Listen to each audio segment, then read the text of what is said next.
Olá, turma, tudo bem com vocês? Espero que sim, espero que todos estejam em casa. Eu estou aqui para convidar vocês para que a gente possa fazer as correções das nossas atividades domiciliares, tá bem?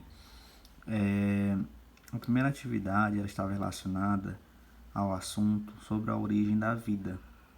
O primeiro assunto aí abordado na sala de aula, tá certo?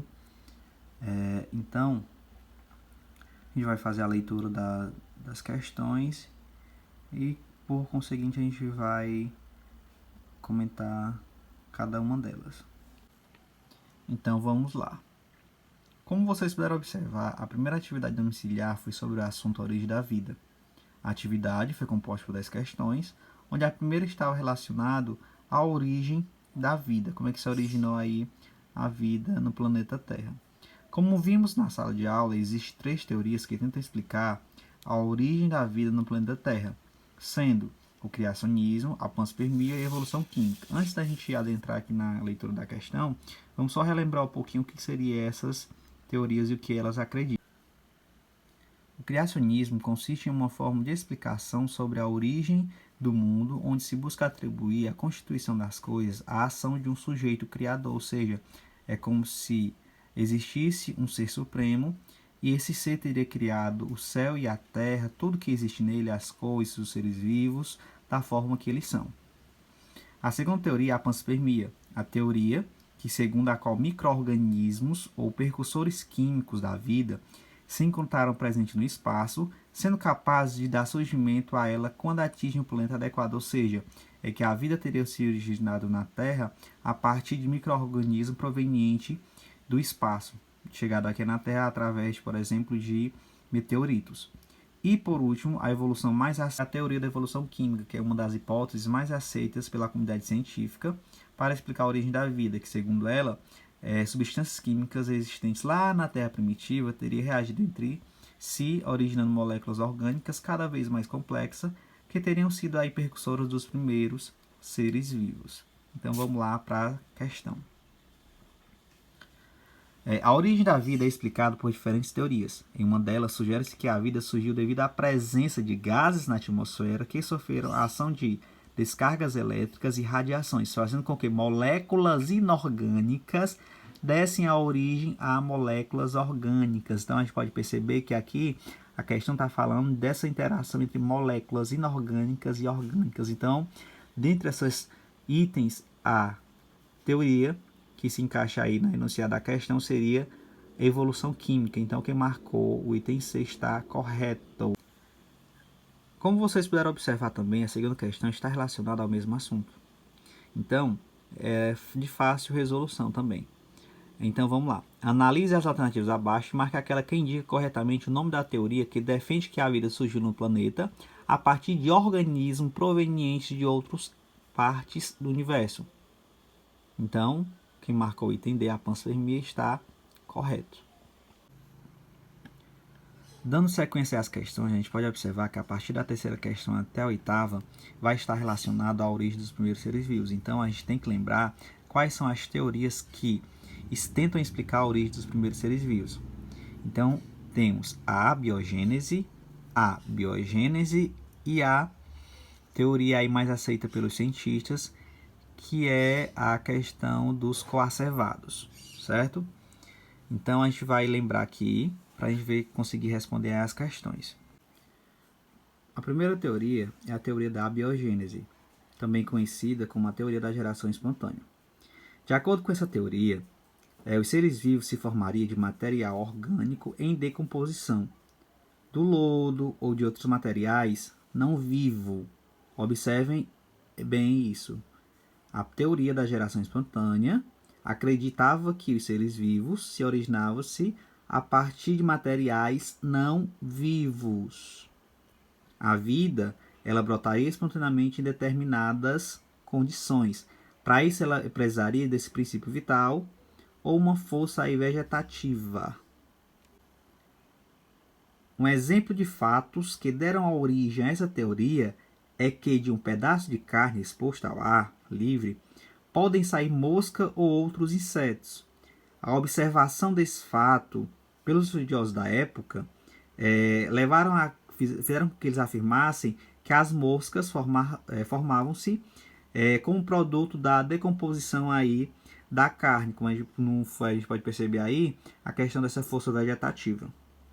Aí vocês poderiam perguntar, professor, quem eram os estudiosos que defendiam essa teoria? Temos aí, por exemplo, o Aristóteles. Ele foi um grande pensador, onde ele aí defendia bastante essa teoria. Mais tarde, pessoal, diversos cientistas demonstraram que a teoria da geração espontânea abiogênese estava errada.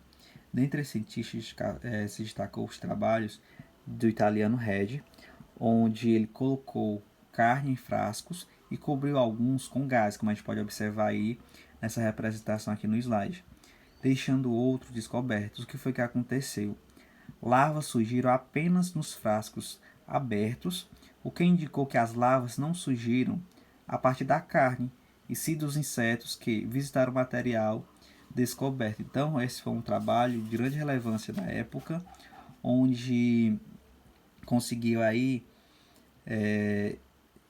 se opor à origem, no caso aí da geração espontânea. Apesar, pessoal, da importância do experimento desse e de outros cientistas, somente cerca de 200 anos após o trabalho de Regi, foi que a teoria espontânea deixou de ser aceita, certo? Um dos trabalhos científicos também considerados muito importante foi o cientista francês Louis Pasteur, certo? Que conseguiu resultados que negaram a biogênese e comprovaram a teoria da biogênese, tá? E o que é que de fato diz aí a teoria da biogênese? Ela esclarece que há necessidade de um ser vivo pré-existente para que outro ser vivo possa ser formado, deixando claro que um ser vivo ele não pode ser formado a partir de matérias em decomposição, lodo e etc. E por último, pessoal, temos aí os coacervados, que é um aglomerado de moléculas proteicas envolvidas por água. Em sua forma mais simples, acredita-se que os coacervados tenham posteriormente dado origem às primeiras formas de vida na Terra.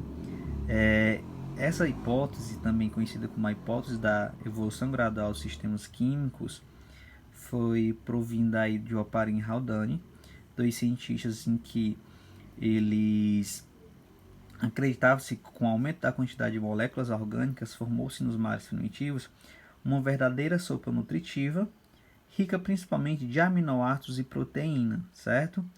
Então, nos mares primitivos, eles acreditam que devem ter sido desenvolvidos sistemas coloidais que passaram por um processo muito comum nos colóides, a formação de numerosos aglomerados envoltos por moléculas de água. Esses aglomerados ficaram conhecidos por coacervados, nome que deve-se a Oparin. Aí vocês poderiam perguntar, professor, e o que é que seriam esses sistemas coloidais ou colóides? Vamos pensar um pouquinho. Algumas substâncias sólidas, como o açúcar, o sal, dissolve-se em líquidos como água, né? A gente sabe que a água é o solvente universal. Distribuído-se igualmente por todo o líquido. Dizemos que forma o quê? Uma solução, não é isso? Quando você adiciona aí o solvente com o soluto, a gente vai formar aí uma solução. No caso, o soluto seria o quê? O açúcar, o sal, certo? O mesmo ele não acontece quando a gente coloca moléculas de proteína na água. O que é que acontece? As moléculas de proteínas, elas são envolvidas por moléculas de água, certo? Então, as proteínas elas não conseguiam ser dissolvidas em água, elas ficariam aí agrupadas. Esse primeiro sistema aí foi chamado de coacervados, certo?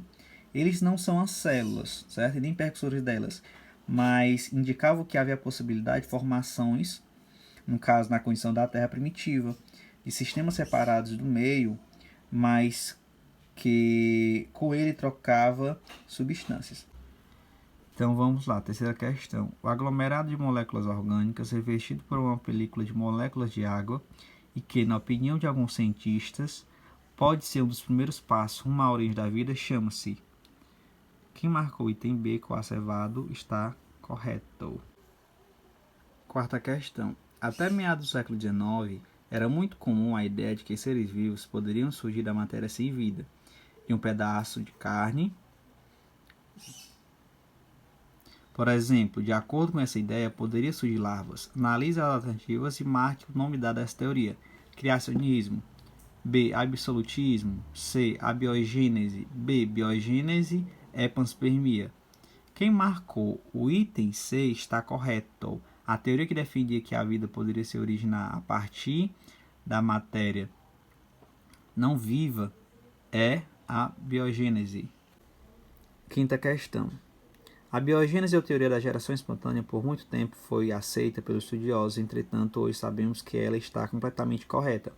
Dentre os nomes abaixo, marque o único que representa um pesquisador que aceitava essa teoria.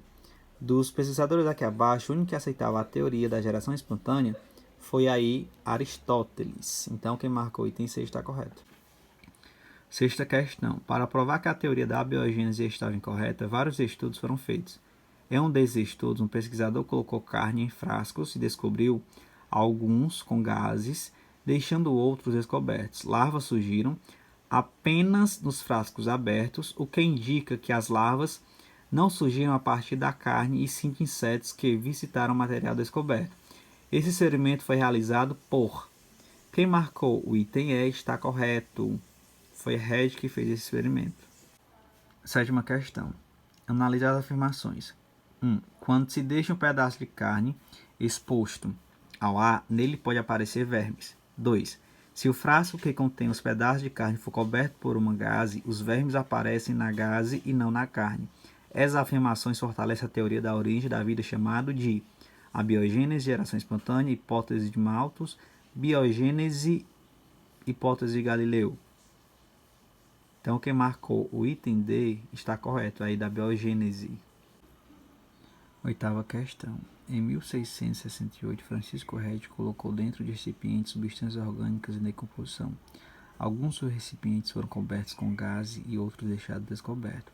Demonstrou que de larvas de carne podre se desenvolveram ovos de moscas e não de transformação da carne. Os resultados desse experimento fortaleceram a teoria sobre a origem da vida denominada de abiogênese, biogênese, hipótese heterotrófica, hipótese autotrófica e geração espontânea. Então, a gente pode perceber que a questão está falando sobre um experimento realizado por Redi. Redi ele defendeu a biogênese. Então, quem marcou o item B está correto.